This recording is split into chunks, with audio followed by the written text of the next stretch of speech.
You are looking live at the Artemis II Space Launch System rocket and Orion spacecraft in the Vehicle Assembly Building.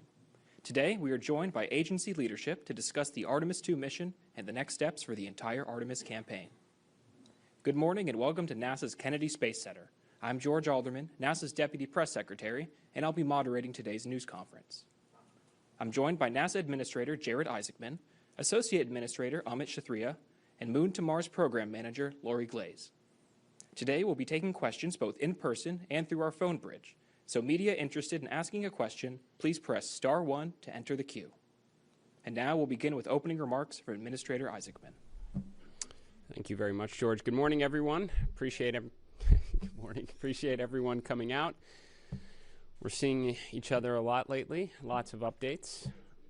Expect more of it. First, I just want to give a lot of credit to the NASA workforce and our partners that have been working really tirelessly through the Artemis campaign. It's really especially impressive work, and I know they're all feeling it after we had what was a near flawless Wet Dress 2 performance. That Artemis II is now back in the Vehicle Assembly Building, which is imperfect. So.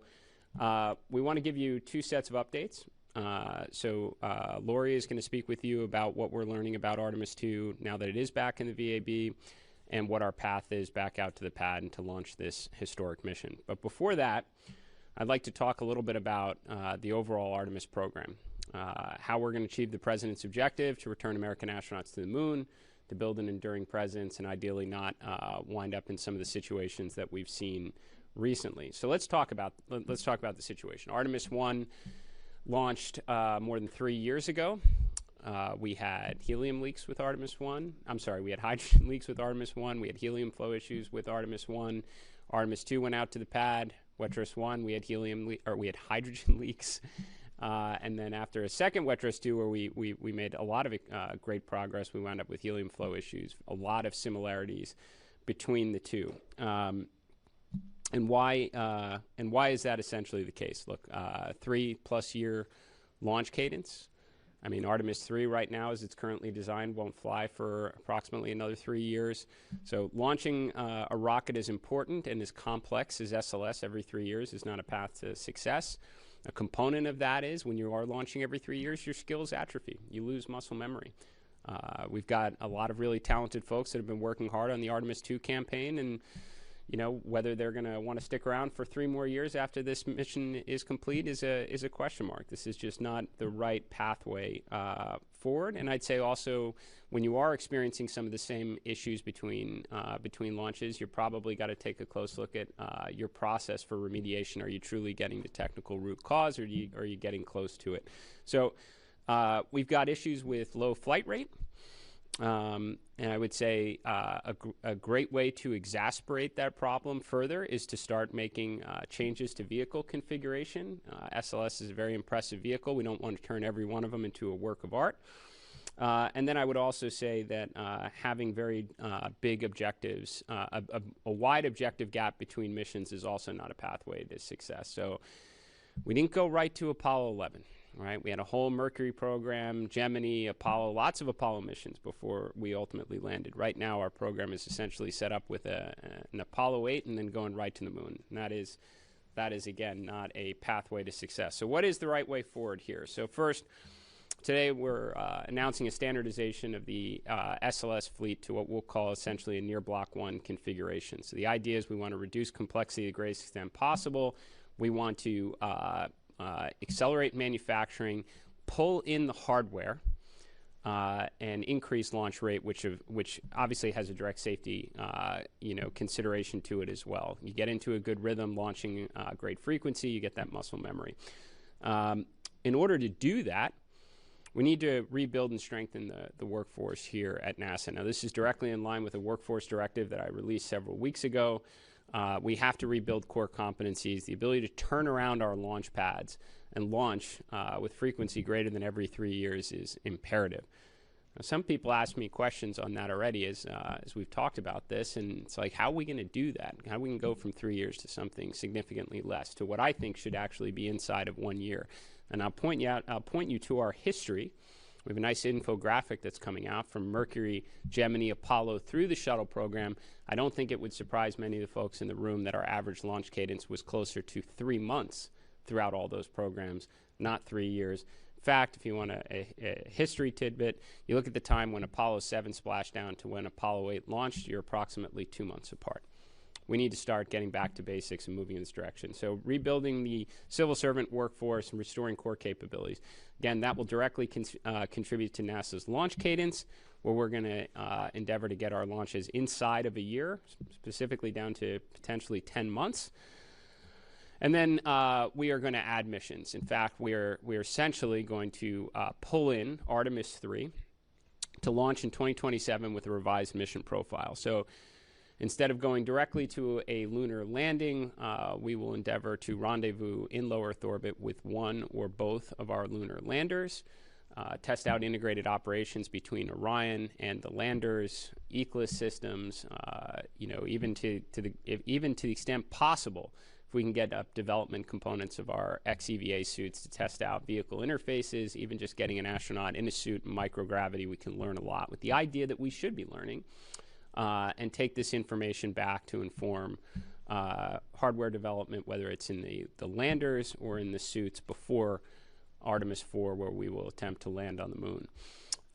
We are also, as a component of the strategy, endeavoring to preserve up to 2 landing attempts in 2028. So if we get it inside of the 10-month turnaround time that we would like to see, Artemis II will launch on its historic mission in the weeks ahead. Artemis III will have its opportunity, if we can, by mid-2027, which sets us up for an early 28 and a late 28 opportunity.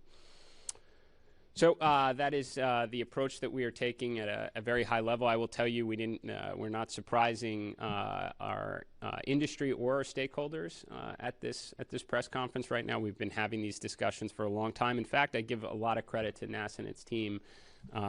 No one at NASA forgot their history books. They knew how to do this. They've had plans like this for a long time.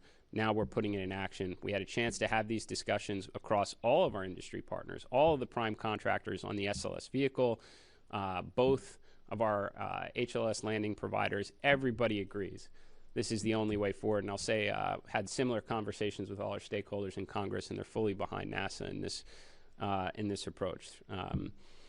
They know this is how NASA changed the world, and this is how NASA is going to do it again. With that, I'll hand it over to Ahmed.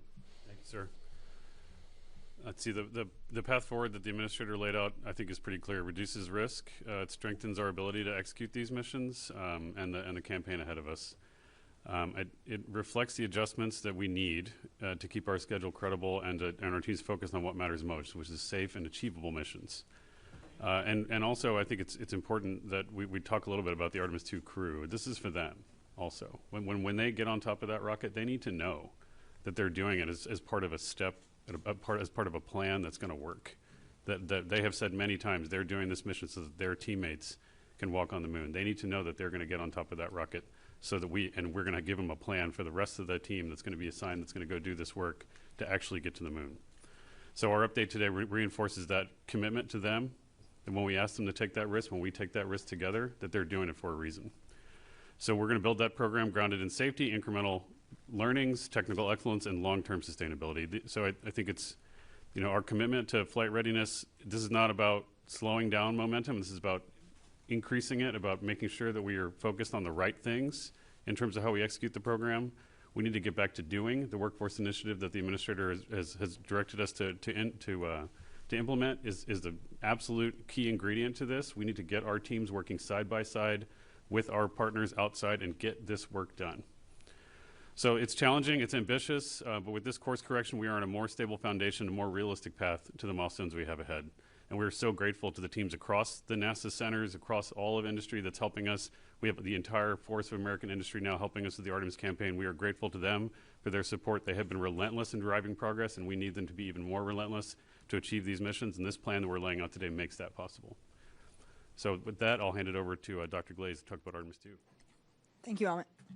I'd like to start by thanking the administrator for taking this incredibly bold step and moving quickly to assure that we have support and resources that are needed in order to launch Artemis astronauts to the moon every year. I want to thank our team as well within the Moon to Mars program on Artemis and all of our Artemis mission planning. Our teams continue to work tirelessly to enable mission success. I know to people outside of NASA, sometimes we make it look easy. What we are doing is anything but easy, and we've seen that with the challenges that we've encountered. I've said time and time again that our team rises to challenges and they meet any bar that is set. This will be a challenge, and I know that we will continue to relentlessly pursue excellence at every step. And that includes not just our NASA team, but it includes, again, our contractor workforce and all of the suppliers that contribute at every level to the success of the Artemis space program. So first things first, I'm going to talk about Artemis II. We were here just a week ago. We were all very excited last Friday after the successful wet dress rehearsal. We were in a great place at that time and looking at a launch in early March. Things changed pretty quickly last Friday evening where we discovered the issue with the flow of helium to the ICPS, the upper stage of the SLS. That occurred as we were doing the reconfiguration of the SLS as we transitioned from the wet dress into the launch configuration. So that was, it was disappointing, but that's where we were. And the response of our team was exactly what we should be doing. We allowed the data to talk to us and tell us what we needed to do, and allowed those findings, the operational findings, to guide us in what decisions that we needed to make. And the data were pretty clear that we were no-go. We were in a no-go situation without the ability to flow the helium to the RL-10 engines of the upper stage. So while we have the ability to access the boosters and the core stage out at the pad, we were in preparations already for being able to do the work that needed to be done out at the pad. We do not have the ability to access the interior of the upper stage at the pad. So that's what's the requirement to roll back to the vehicle assembly building. Our team has been working very quickly to transition from preparations for launch to preparations for rollback. And they did that extremely quickly. We were able to roll back within a couple of days. At the same time, the team has worked to streamline a plan for the work inside the VAB to give us the very best possible chance at a launch in the early April launch period. We got back to the VAB about 8 p.m. Wednesday night. The platforms within the VAB have already been extended. You can see them there in the live graphic. And the work has already begun, an incredible amount of work already going on. The suspected system components for the helium flow will be removed, and they're going to undergo detailed inspections and assess the cause of the issue. We hope to get down to the root cause of that and make changes not just to the hardware but to our operational procedures so that we don't encounter the same issue again when we roll back out to the pad. In addition to determining the cause of the helium flow issue, the teams are also going to do a number of other things while we're in the VAB. We will replace the batteries in the flight termination system and conduct another end-to-end test to meet the Eastern Range safety requirements. We'll give the closeout crew another shot, another chance at closing out the Orion capsule, get them a little bit more practice in closing out the Orion crew module. And then also the seal on the tail service mast umbilical that supplies the liquid oxygen to the rocket before liftoff, that is also going to be replaced to ensure a tight configuration. As you recall, of course, the twin seal that supplies, that goes to the liquid hydrogen was replaced out at the pad. So we've already replaced that one, so now we're going to replace the oxygen seal as well. And at the same time, we're also going to be reviewing the items that are already stowed in the Orion crew module. There's some of those time out, and we need to replace them, so we'll be doing a little bit of that as well. We will continue to provide updates, regular updates of how we're progressing within the VAB and our plans once they solidify on when we roll back out. We will definitely let everybody know. And just again to return to Administrator Isaacman's statements, beyond Artemis II, I know that our team is up for this challenge. We are ready, and we are ready to get started on that. Thank you. Thank you. We'll now take your questions. Please ask one question at a time so that we can get to as many of you as possible. We'll circle back if we have time. We'll start with a question here in the room, but if you're joining us via the phone bridge, please press *1 to enter the queue. And I'll take our first question. Will. Hi, thanks. Will Robinson-Smith with Spaceflight Now. Thank you all for taking the time this morning. To the administrator or associate administrator, the plan for the revamped Artemis III to rendezvous with one or both of the HLS providers. Can you speak to the importance of that component of doing Artemis III in low Earth orbit, and I guess how soon, given where both of those HLS vehicles are, you know, how feasible that might be to dock with them as opposed to just sort of rendezvousing and getting in proximity with them in low Earth orbit? Thank you. So I'll begin and welcome Amit's additional inputs on this. I think one of the one of the challenges, but is also one of the greatest opportunities that comes from both our HLS providers, is the ability to return America to the moon, not just, again, for the flag and the rocks, but to be able to actually build out that enduring presence. So what they're taking on is technically very challenging, but a lot of that involves, whether it's on-orbit prop transfer or rapid reusability, because it necessitates lots of launches. We don't find ourselves in that situation for a low Earth orbit rendezvous. So this is an opportunity to test out the vehicle. We know they're capable of doing is not as much the technical process. The most demanding process is how to get that vehicle to the moon. So it's a perfect opportunity for us to test the interface out between Orion and that vehicle, to actually get humans in the vehicle, start looking at the echoless systems. This is all going to help take down risk for a subsequent landing. Yeah, I think for Artemis II, we're doing on-orbit handling of the vehicle to test out rendezvous techniques. A low Earth orbit rendezvous is a bit more challenging than a LEO rendezvous, just because the external environment, the external torques are different. But as the administrator said, I mean, this was in the plan. We have to be able to mate with these vehicles. We have to dock. We have to ingress. We have to do those things anyway. But the point of the sequence is to really recognize the production risk in the Enterprise and the development risk. The production risk is the flight rate on the Earth Ascent Systems, SLS Orion. The development risk is prop transfer. So the way to burn a common target there, if you will, is to conduct a mission that accepts those risks as real, but still make as much progress as we can, to challenge both the production side and the development side at the same time. Take our next question. Yes. Thanks. Irene Klotz with Aviation Week. For anyone who wants to take this, does the revised Artemis III architecture require, or would you like for any of the HLSs to demonstrate the on-orbit refueling component, or does that fall off for Artemis IV? And for Artemis IV, if you're looking to fly in early-ish 2028 and you need a new upper stage, presumably it's still LOX and LH. What's available on that short notice? Yeah, I think, first, we're not going to get into any specific manufacturer's name or the associated contracting process. Beyond that, as I mentioned, we've been discussing with industry this strategy for several weeks right now. Everyone acknowledges it's the right path forward. So we obviously have confidence in our ability to source and integrate, a more standardized second stage to fulfill missions beyond Artemis III. In terms of our HLS providers, they've both, I think, very publicly submitted proposals for their acceleration strategy that does take down some of the, the technical risk associated with the proposal.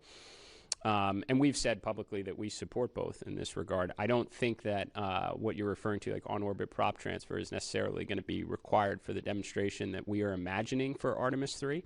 But we haven't fully, we are very early in mission design here. We all have arrived at the point that this is really the only pathway in order to achieve success with a lunar landing within the timeframes that we are targeting.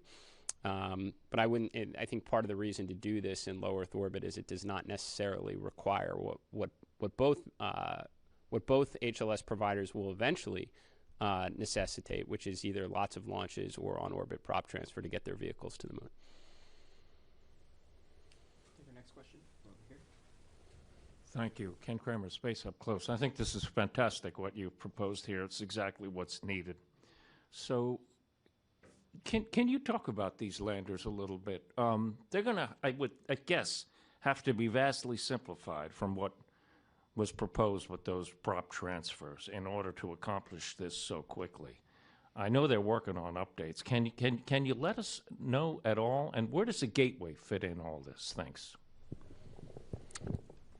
To be clear, both HLS providers have offered solutions to accelerate their plans without compromising on the grander objective, which is we need to build out an enduring presence so when we return to the moon, we have the capability to stay. So while their proposals, again, do take down some of the technical risks that would have existed before, we are not forgoing the capabilities that I think are absolutely necessary for America's future in space. So to be clear on that point specifically. I think at this point we really want to focus the meeting to the greatest extent, because to be honest, this can be somewhat of the problem. The hardest thing right now is returning American astronauts to the surface of the moon. We obviously haven't done that in more than 53 years. I think by focusing a lot of time, energy, and resources across lots of grand endeavors is why you wind up in a situation where you're launching an incredibly important but complex vehicle every 3+ years. So I say that not to make a statement towards Gateway, because we are doing this to get back to the moon and have the capability to stay, certainly to build a moon base, which is going to be ideal, which can be an ideal learning environment for us to test out the operations, in situ resource manufacturing, refining, all the capabilities that are going to be necessary for the next giant leap to Mars and beyond. But I say with focus for this conference specifically, we gotta keep the attention on standardization and flight rate as our path to get back to the moon. Our next question will come from Marcia Dunn with the Associated Press. Marcia Dunn, Isaacman. How much did the recent problems with Artemis II, especially mimicking Artemis I, how much did that play into your decision to shake up the Artemis mission profile? And how disappointing are you to have to wait perhaps even longer to land astronauts on the moon? Thanks. Well, first, I'm not disappointed at all. I'm excited because I think we have a path here to actually get the job done within the time frames that we have targeted right now. I also, I guess, want to point out this is something that NASA has known. As I mentioned before, no one here at NASA forgot their history books. The plans to do this the right way have existed for a long time. We are in a fortunate position right now where you have a presidential national space policy which aligns whole of government on what's necessary. You have congressional support through appropriation, and you have President Trump's One Big Beautiful Bill, the Working Family Tax Cut Act, that gave us the plus up in resources within our exploration budget to undertake this endeavor right now. So I would tell you that we would have been delivering this exact same message to you today had this been FRR. That was the plan. But I think we have to put even more urgency around it because this is not the FRR that we initially intended. The American public deserves the update on Artemis II and the historic mission that's ahead. But you also have to know how we're going to achieve the vision that presidents have called for more than 35 years. Our next question will come from Josh Dinner with Space.com. Hi, thanks so much for doing this, Josh Dinner, Space.com. For Administrator Isaacman, you're standardizing SLS, pushing toward a 10-month launch cadence and revising Artemis III to an on-orbit rendezvous next year with up to 2 2028 landings, which all sound kind of fairly accelerated for a deceleration of the program. What specific risk are you buying down with that LEO rendezvous? And are you anticipating demonstrations with multiple HLS vehicles on that mission? And how are you ensuring that schedule itself doesn't erode margins the Safety Advisory Panel has already warned are thin for Artemis III? Yeah, so actually I think what we're doing is directly in line with what ASAP asked us to do. I mean, look, just zooming out here, I think it should be incredibly obvious.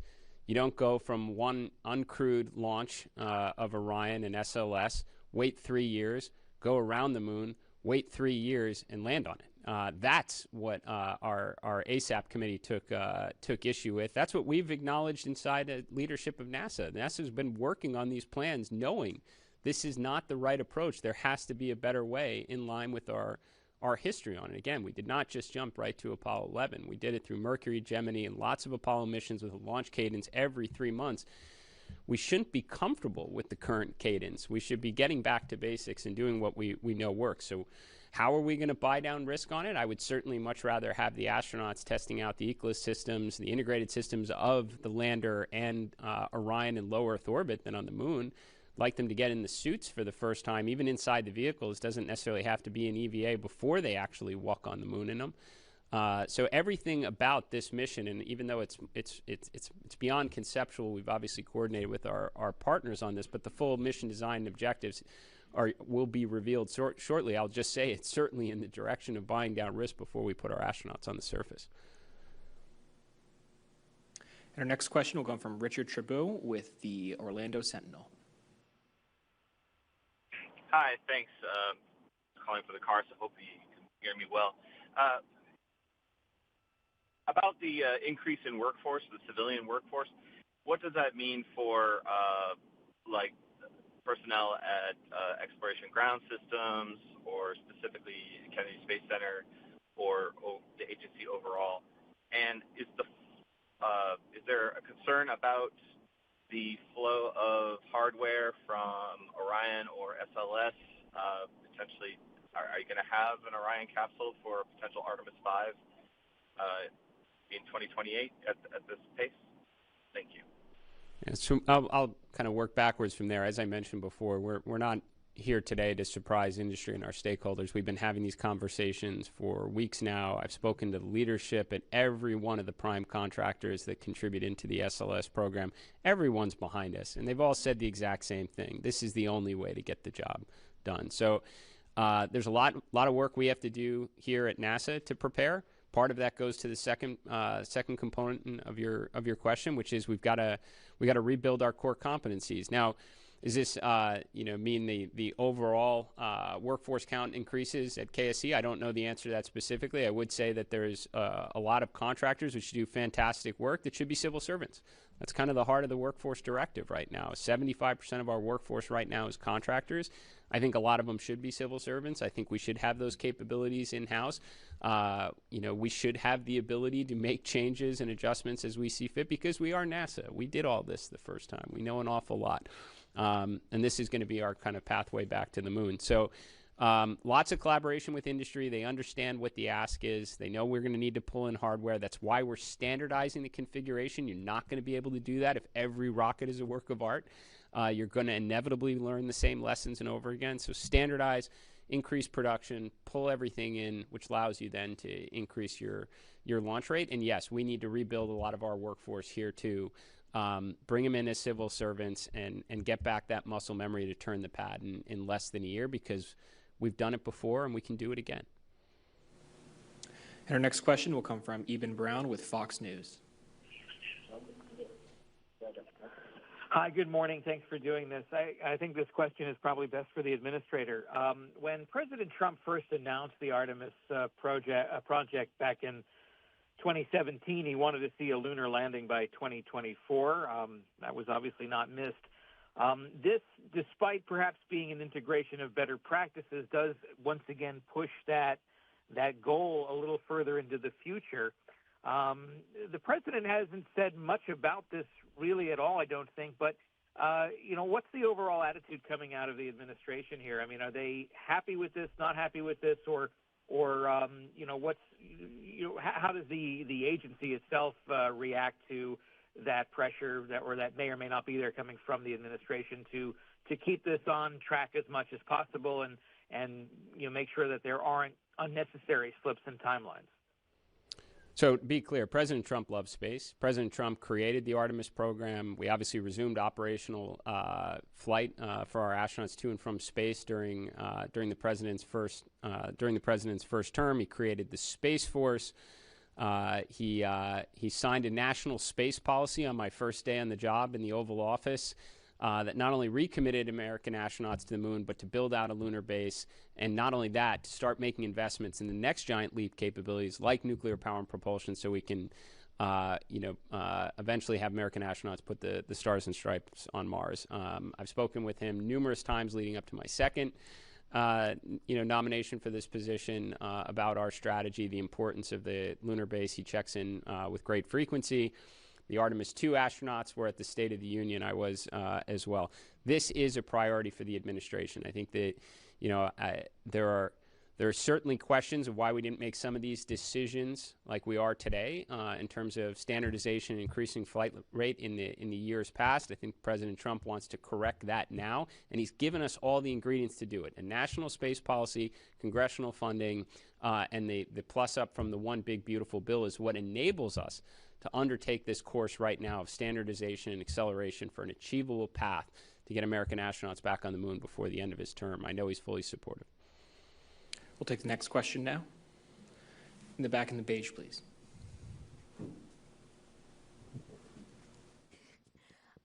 Do you think that some of the budget cuts that we've had recently have contributed to that low flight rate? And would you say that we have the resources and funding to increase that flight rate? And sorry, I just have a logistics question. So can you just clarify the Artemis III timeline here? You mentioned mid-2027 and 2028, and I just want to clarify, are those two landing attempts? And then would you be launching in 2028? I'm just trying to wrap my head around that. Sure. I mean, let me just address there were no budget cuts to NASA. We actually had historic funding last year between the consistent funding through the continuing resolution plus the plus up from the One Big Beautiful Bill or the Working Family Tax Cut Act. NASA had historic funding last year, which is the only reason why we are capable of undertaking this right now.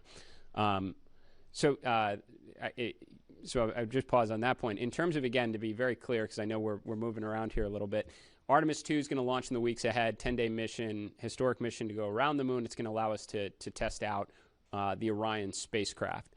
Artemis III will launch, ideally, by mid-2027. So this is now getting us back in the rhythm here of increasing launch cadence with SLS and the Orion spacecraft. Our objective there, and we've spoken with both our landing providers on this, is to rendezvous with one or both landers. That's an opportunity for us to test out integrated operations between Orion and the lander, which is important. That will be a crew-rated vehicle someday. There's ecosystems we're going to want to test out. It's another opportunity for us maybe to get our suits up there before the astronauts actually have to wear them on the surface of the moon. If we can't make that timeline with suits, we have other opportunities to get them up to International Space Station, but we do consider that a priority, which then sets up for Artemis 4 and 5 potentially in 2028. We're not necessarily committing to launching 2 missions in 2028. We want to have the opportunity to be able to do that. Take the next question. In second row in the gray. Thanks. Bill Harwood with CBS News. I have about 10 questions. No, I'm kidding. I've got 2 questions. For Jared, you mentioned the ASAP earlier. Their report came out this week, and could you add anything about what input they had in your decision making? Because it seems like you're addressing most of their primary concerns, at least. And then for Lori, I guess, I know you guys are focused on these near-term flights. We're not talking Gateway today or whatever, but will you continue work on Mobile Launcher 2, or does the work stop now? And what about the Lunar Terrain Vehicle, which originally was part of, I guess, Artemis V? I mean, is it the same philosophy that's covering that? We're going to stop worrying about that stuff right now and focus on the near term. Yeah. Sorry. So with respect to the ASAP committee, I would say that it is interesting that a lot of the things that we are addressing directly go to the points they raised in their reports. I can't say we actually collaborate on it because I generally think these were all pretty, obvious observations. So yes, ASAP was rightful to call out some of the, some of our shortcomings, and we should be addressing them. It just happened to be in parallel. So in any of my recent conversations with the committee, I said, look, we are completely aligned. I agree with every one of the points that you raised, and we have to address it. It just so happened to be, even our Starliner report came out in advance of theirs. They didn't know that was happening. It was just the right thing to do, just as our revised architecture and approach to achieving a lunar landing is the right thing to do. And I'll just say, I know you addressed it to Lori, but maybe make it easier on her a little bit in some of these questions about specific procurement strategies. We are building a moon base. You're going to build a moon base, you're going to need rovers. You're going to need lots of rovers on the surface. You're going to need comms. You're going to need navigation. You're going to need power. This is not lost on us. This is a high priority. This is what's so important in the national space policy is don't just go back to stay, right?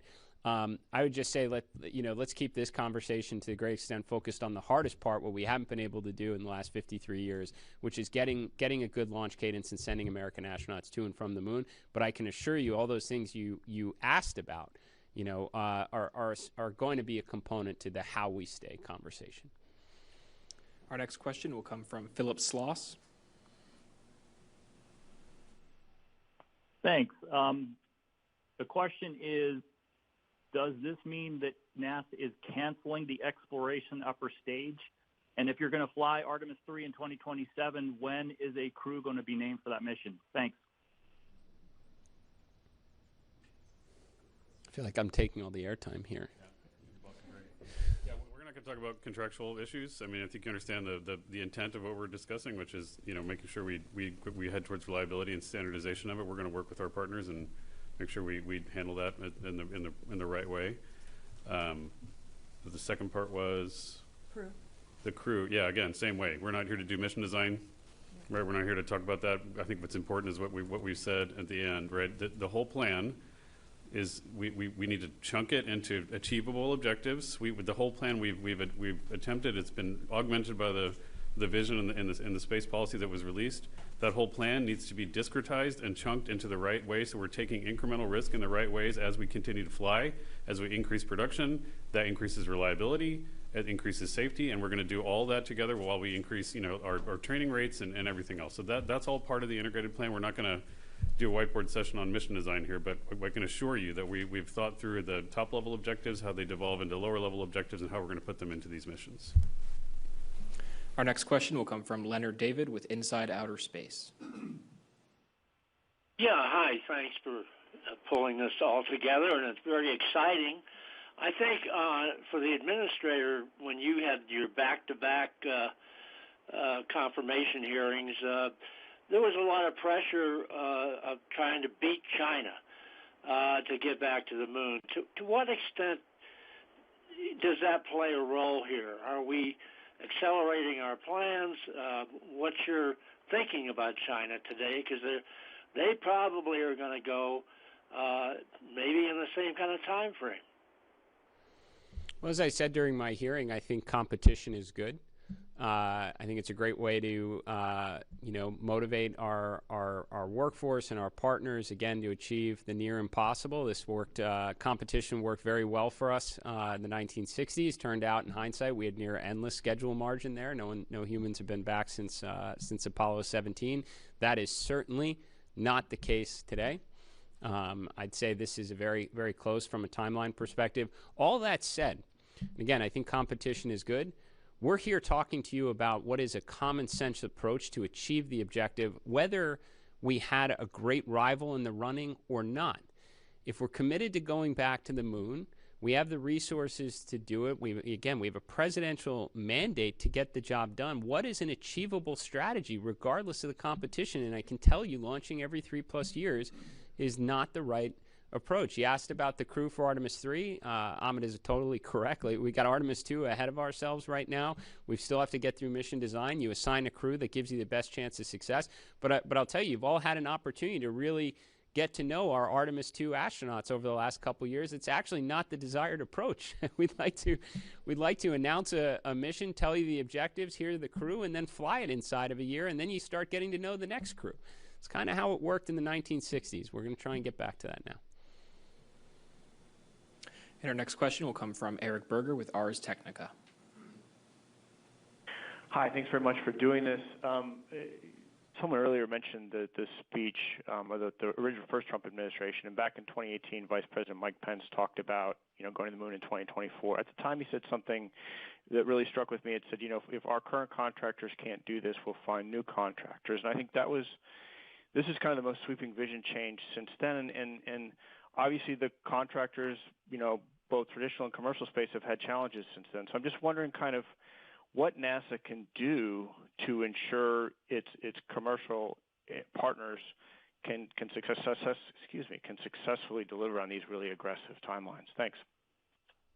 I would just say that similar to a recent conversation we had with all of you. This is largely about NASA. We talk about why we've struggled, our shortcomings. I look internal first. What could we have done differently? That's why we're having this conversation right now. I didn't have a conversation with any of the prime contractors, any of the partners as it relates to this acceleration plan where they said it couldn't be done. They just didn't have the conversation really up until now on this. And I'm sure there's a lot of reasons for it, and I've said some of it before. We had a pretty, I won't say, singular focus in the 1960s of getting to the moon, because we did a lot of great science and exploration at that time, but we generally were focusing on a couple key needle-moving objectives, which I talked a lot about during my hearing. Over the years since, President Trump during his first term, started the Artemis program, we've taken on a lot of interesting projects. Some people have asked questions about them here in this room. I'll tell you, the more multi-billion-dollar projects you have, the more resources and attention it captures, the less you launch lunar missions, right? So we're taking ownership of this. We're taking responsibility of the objective, the critical national objective that's been entrusted to NASA, and how do you do it? Well, you talk to your partners and you tell them we're going to have to start making some decisions. We're going to standardize. We're not going to turn every rocket into a work of art. We're going to increase launch rate. We're going to do it in a logical, evolutionary way. We're not going right to Apollo 11. That makes no sense. What can we build up to gain confidence so that when we do embark on the true landing, we have the highest probability of success? And that's what we're doing right now. So I'll tell you, today this is a NASA story. Not saying we don't come back to you in a year and say that we have to make some adjustments here with the vendor, but right now this is something that we need to own, and that's what we're sharing with you. Next question will come from Ken Chang with the New York Times. Hi, thank you. So with this revision, you're using up, through Artemis V, you're using up the SLS Orion that's mandated in the big, beautiful bill. So I was wondering, from Mr. Eichmann, are you thinking about the follow-on architecture that you've talked about after that? Well, I think I've been, I'd say certainly our number one focus is what Lori spoke to you about previously, which is Artemis II. That's our near-term, it's most important human spaceflight mission in more than a half century. We owe you an update on how we're going to get to the moon, so we don't wind up in a situation where our vehicles are going back and forth to the assembly building. And we've got enough in front of us on that. But that said, I said it at the initial rollout conference. I've said it many times since. President Trump created a program to return to the moon, to build out a moon base that's going to require lots of missions to and from the moon, crew and cargo in a very affordable, repeatable way. This architecture will naturally evolve just as it is today. I can't tell you exactly what Artemis 10 looks like. I bet it's going to look very different than what Artemis 5 is going to look like, as I'm sure it will be for Artemis 50. That's the idea when you say you're going to go back to the moon and be able to stay. We'll take our next question from the room. Up front in the yellow. Jean Wright, Space Up Close. I'd like to know what the altitude will be, the lunar landing rendezvous. Would that be low Earth orbit or distance from the Earth? Just curious. Thank you.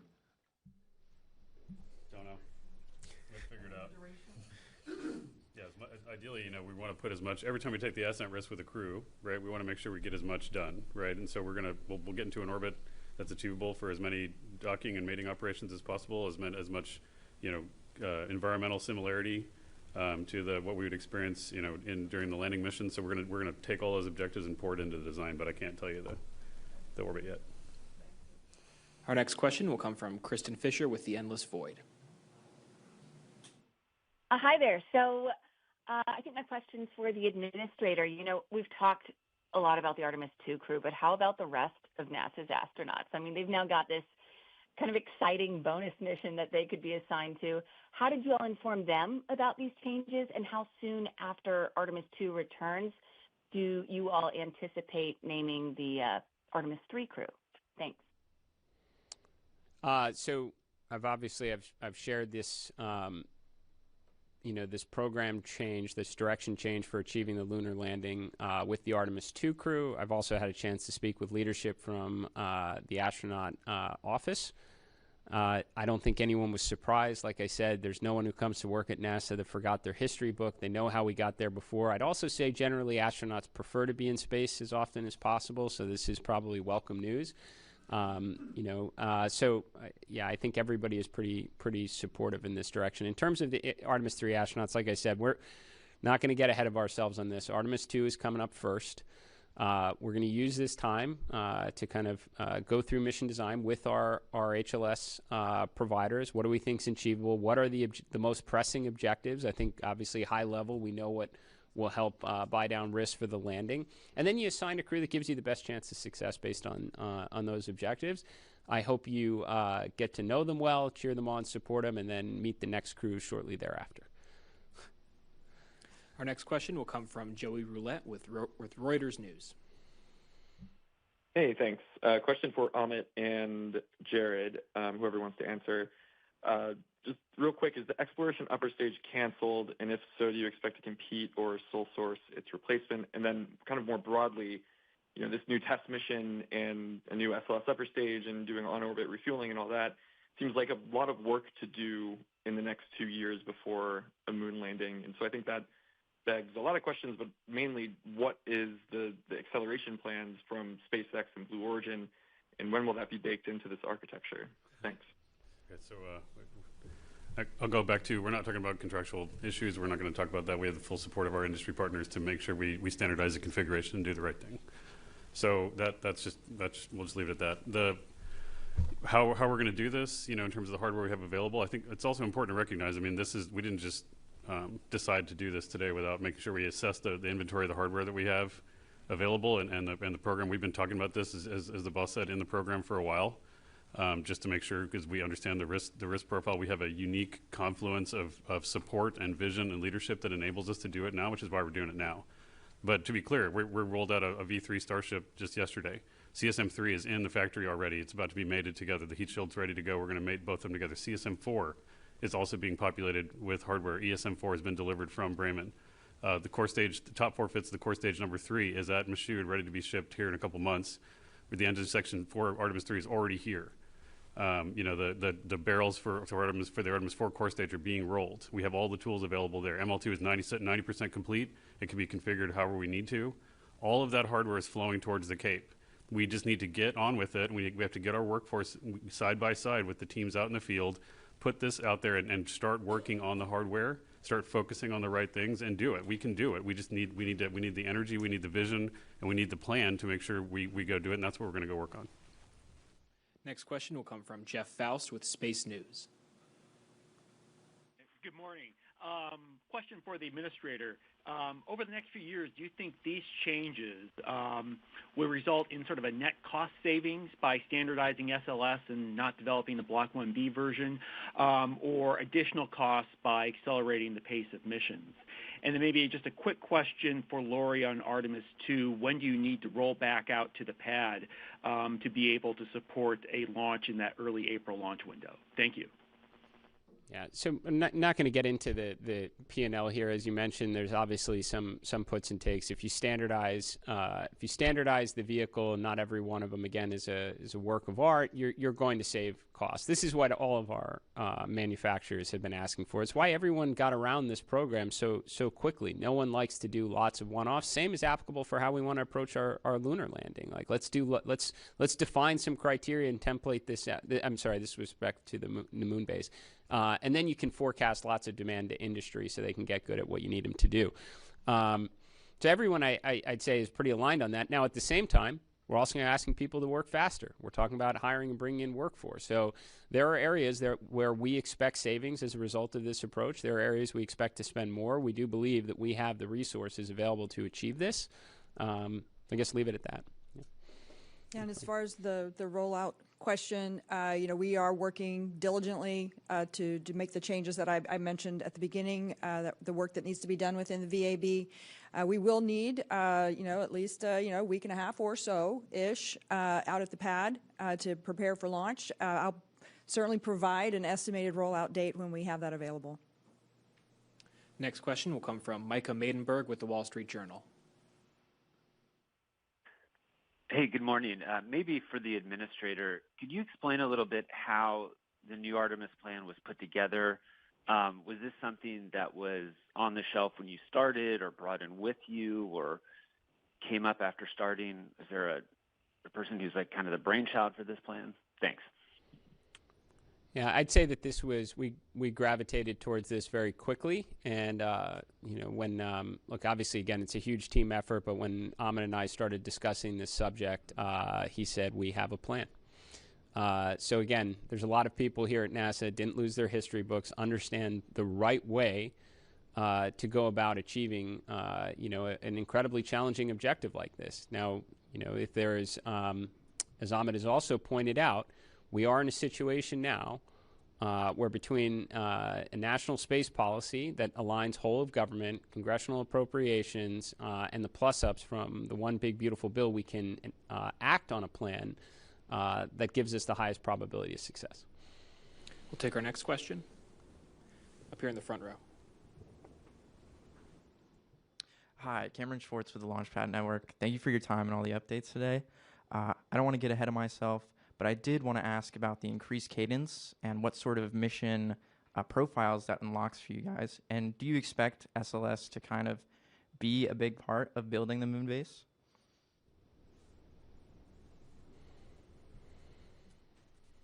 Yeah, so I think we, like the boss said, we're going to use all the hardware we have to achieve these missions. We're going to put the objectives together as we've decided. It's pretty clear. We have to be able to demonstrate in-space activity, the launch cadence, reliable Earth ascent, reliable lunar descent, reliable lunar ascent, surface operations. All that has to be demonstrated, right? So we're gonna put those objectives into the plan. We have scoped that out already because that was the kind of end state here. But what we're trying to do is, put them into manageable chunks so we can actually fly more quickly, because that pace, that cadence is what really will lead to reliability and safety, and that's what we need to do. Now, we have the hardware we have. We're going to do everything we can to utilize it to the maximum extent, and then as we said, we have all of industry supporting this, and so whatever hardware we have going forward, we're gonna take advantage of to provide that regular cadence. Next question will come from Marcia Smith with Space Policy Online. Thanks so much. I'm assuming that you have briefed this to the relevant people in Congress. I'm wondering what the reaction is, especially to your decision to eliminate the Block 1B and the Block 2 of SLS, which was part of the 2010 NASA Authorization Act. So is Congress behind this as well? As I mentioned, we try not to have we try to maintain a no surprises policy here at NASA. To do the near impossible takes the contributions from everyone. We want to be very aligned before we go public on a matter like this. So we've spoken to industry. Can you meet the demand? The answer is yes. We've certainly spoken to all of our stakeholders on the Hill. They all understand that this is the path forward.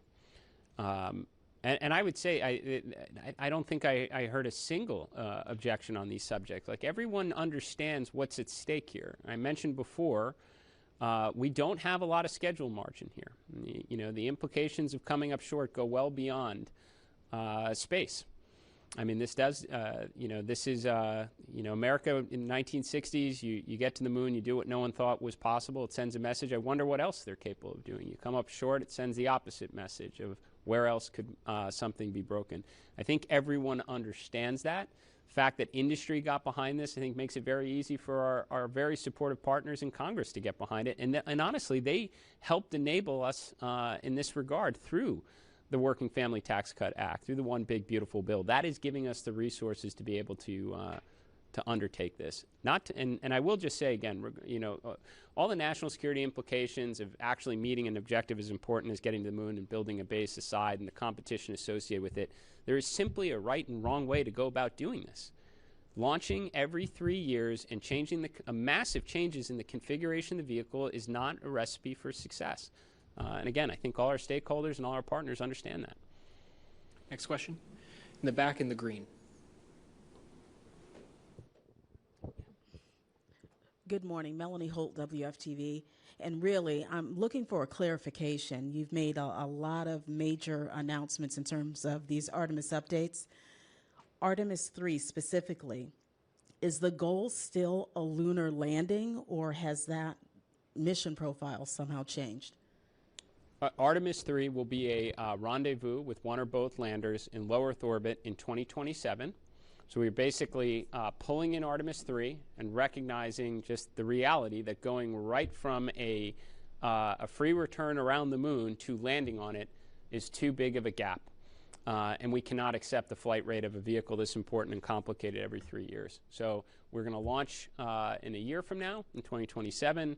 Again, start taking down risk for the eventual landing. So Artemis III will be a rendezvous in low Earth orbit with one or both landers. And then Artemis IV and Artemis V, we will endeavor to have 2 opportunities in 2028 to attempt a landing. Just to maybe help, because I know folks are trying to process, the Artemis campaign is a test program, okay? And we talk a lot about these all-up tests of SLS Orion and the missions where we put the crew on it. We are doing tests at the component level, at the assembly level, all over the country all the time. And I want you guys to start thinking about that aspect of it. That's what we're doing. So these are very important tests, these flights, but every single one of these tests is important. We're going to do an uncrewed demonstration with the landing missions. We're going to do, right now we have a Mark 1 Blue Origin lander in the chamber at Johnson. We're doing human in the loop testing with the Axiom suits right now. That is also contributing to this end state, right? So when you guys think about this, how we're doing it, if you want to, we're not going to over-specify at each junction what goes in each particular flight. What we're trying to tell you is we are thinking about this now as an integrated test plan. Those test objectives have to be achieved as incrementally and as successfully as possible at every step, build on that learning at each subsequent step to eventually lead to the ultimate objectives, which are set out in the policy and the direction we've been given. We'll just say we do have a couple infographics that are going to come out and help, because we do recognize this is a little bit of a change, so you can at least visualize what we imagine an Artemis 3 and 4 and 5 mission will look like. We have time for one more question. That'll be from you in the white there. Yes, Bert Dick from the National Space Society. This is all very exciting, as the administrator mentioned about the loss of muscle memory after a launch every 3 years. I see the same impact on public perception, because a lot of the public wasn't even aware of what's going on here. Do you see this as a byproduct, a good opportunity to enhance the public awareness and public engagement and public enthusiasm about the Artemis program? Well, for sure. I mean, we have no doubt. It's mentioned many times that it's a different environment than the 1960s. There's more than 3 channels on a TV, so capturing people's attention at times can be challenging. I have no doubt when Artemis II takes flight, the world will take notice to that. It's going to be an exciting, it's going to be the most historic mission, human spaceflight mission, more than a half century. But yes, how do you maintain that momentum? How do you keep the public engaged on it? Well, certainly flying every 3 years isn't the right approach to that. So, nor is it, as I mentioned before, even technically the right strategy to achieve something as extraordinary as a lunar landing. So, I am certainly hopeful for all the operational technical benefits that come with this new approach, but I do believe it helps keep the public engaged, which again, that's fundamental to what we do. We want to see a lot more kids dressing up as astronauts on Halloween, inspiring the next generation to take us a lot farther than the moon as part of the plan. That'll conclude today's news conference. Thank you to all of the media who joined us and for your continued coverage of America's return to the moon. As a reminder, you can follow along with the mission at nasa.gov/Artemis. Thank you, and we'll see you next time.